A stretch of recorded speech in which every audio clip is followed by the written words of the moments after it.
El 25 de junio de 2021, Jaime Altozano subió un video en el que habla de lo complejo de la armonía del preludio en mi menor de Chopin. Al terminar el video estaba seguro de tres cosas. Primero, que no entendí la lógica de la armonía del preludio.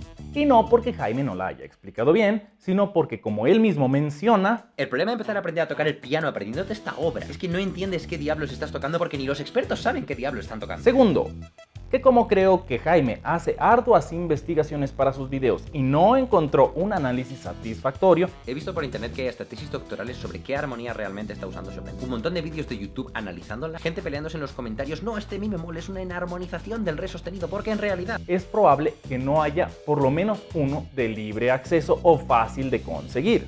Y tercero, que ese mi bemol no era un re sostenido. No, este mi bemol es una enarmonización del re sostenido. Y esa fue la clave para varias horas después, y con ayuda de mis amigos Schenker, Wagner y Tchaikovsky, comprender la armonía de esta obra.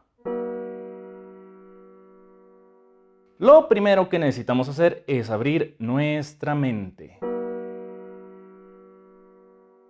¿Ya abrieron su mente? Porque lo que vamos a hablar el día de hoy va a ser un tanto sofocante. Iniciaremos con el preludio reducido a su mínima expresión. Esta es su reducción armónica.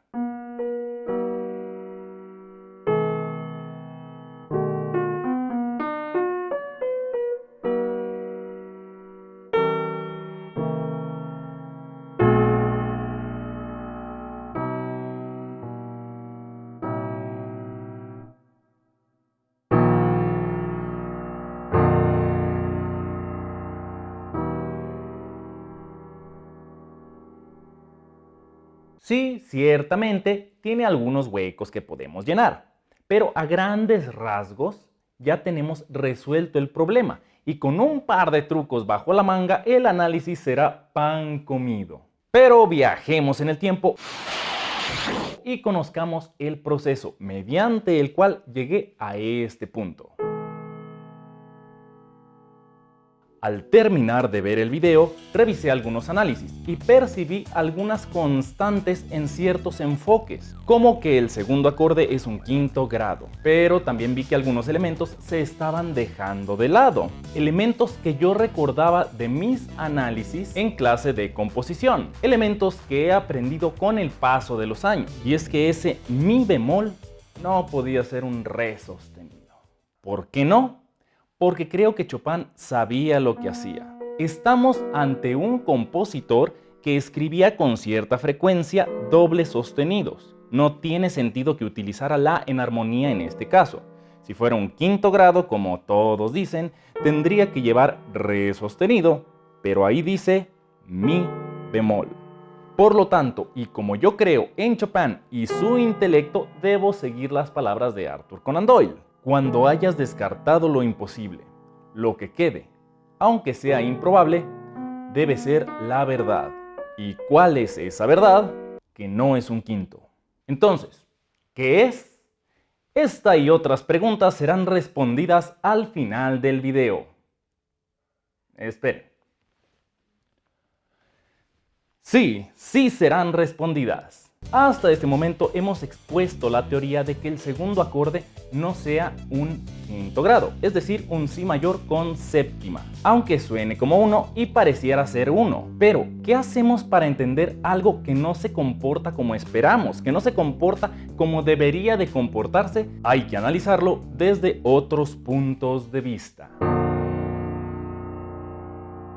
Componer hacia un punto es una frase que utiliza el compositor y youtuber David Bruce en sus videos. It's a technique I'm going to call composing to a point. Y se refiere a componer con base en un objetivo, ya sea ir de una nota a otra, o de un acorde a otro, o de una sección a otra. Estableces un punto inicial, digamos un acorde, y un punto final, digamos otro acorde. Y todo lo que pongas en medio será en función de llegar del primer acorde al segundo acorde. Y para detectar estos puntos objetivos, nada como el análisis schenkeriano. Este es un método de análisis basado en las teorías de Heinrich Schenker. Con este podemos centrarnos en identificar qué acordes tienen una función armónica importante y cuáles son el producto del contrapunto, qué armonías son solo de paso y que están ahí para llevarnos al objetivo que mencionábamos en el punto anterior. Otro de los aspectos importantes de este método de análisis es ponerle atención a la conducción de las voces, porque aunque en este caso tenemos acordes tocados en corcheas, no debemos dejar de lado que nos están dibujando varias líneas melódicas, varias voces, y el análisis de estas puede arrojar nueva evidencia para desentrañar el misterio. Así se vería el preludio si cambiáramos las repeticiones de notas en los acordes por las voces que éstas dibujan, porque eso es lo que hacen, no es mera repetición. Prolongan las voces y le dan ritmo, le dan movimiento a la armonía. ¿Cómo hacemos eso? Ligando las notas que se repiten y cambiándolas por valores que llenen ese espacio. Por ejemplo, este mi se repite desde aquí hasta acá, entonces podemos escribirlo con otras notas que prolongan ese primer mi hasta su última repetición antes de que cambie de nota. Y repetimos este proceso en toda la obra. Al final obtenemos esto.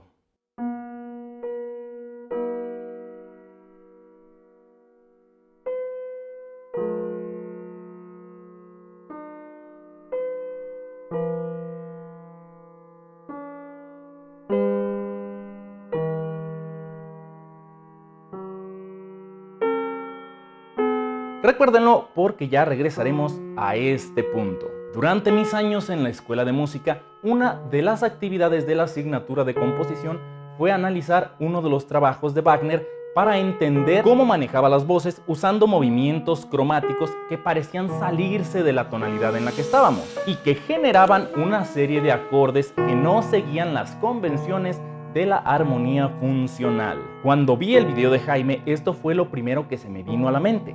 Un movimiento cromático que parece estar fuera del contexto tonal, no propiamente acordes con una función, solo son relleno. ¡La rellenó como a un pavo de Navidad! Son una forma de llegar a nuestro objetivo. Composing to a point.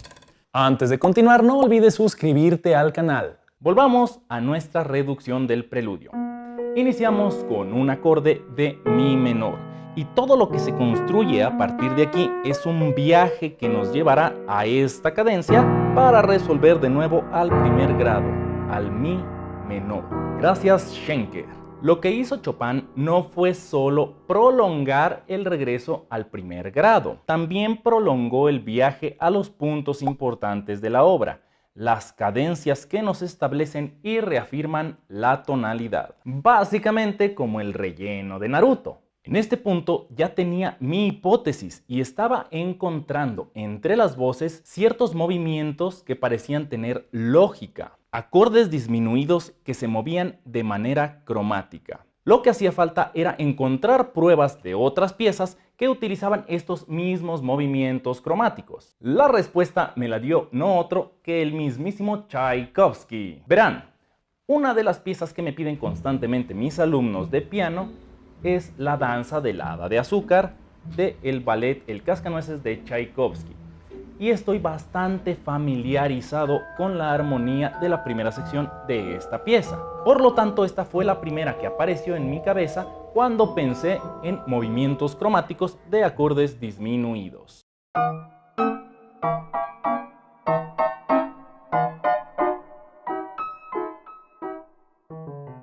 Además de que también está en mi menor. ¿Y qué función tienen estos acordes? Si le preguntan al séptimo, les dirá que son de relleno. Son parte de la trayectoria. El objetivo es llegar al séptimo grado, que es disminuido. Y los dos acordes anteriores son solo una forma de llegar cromáticamente a este. Ahora bien, con esta evidencia que obtuvimos gracias al análisis schenkeriano y con el concepto de David Bruce, podemos decir que si aplicamos las técnicas de cromatismo de Wagner a la obra de Tchaikovsky, obtenemos el preludio en mi menor de Chopin. Muy bien, vamos a explicar cómo todo lo dicho anteriormente se conjuga para dar vida a este análisis. Les dije que estaba sofocante. Primero, con el preludio convertido en voces prolongadas, podemos ver que aparecen acordes disminuidos en ciertos puntos y que se mueven cromáticamente hasta llegar al séptimo del cuarto grado, que es el objetivo de todo este movimiento. Acto seguido se va al quinto grado y después al primero. ¿Qué forma más rebuscada de llegar del primero al quinto grado?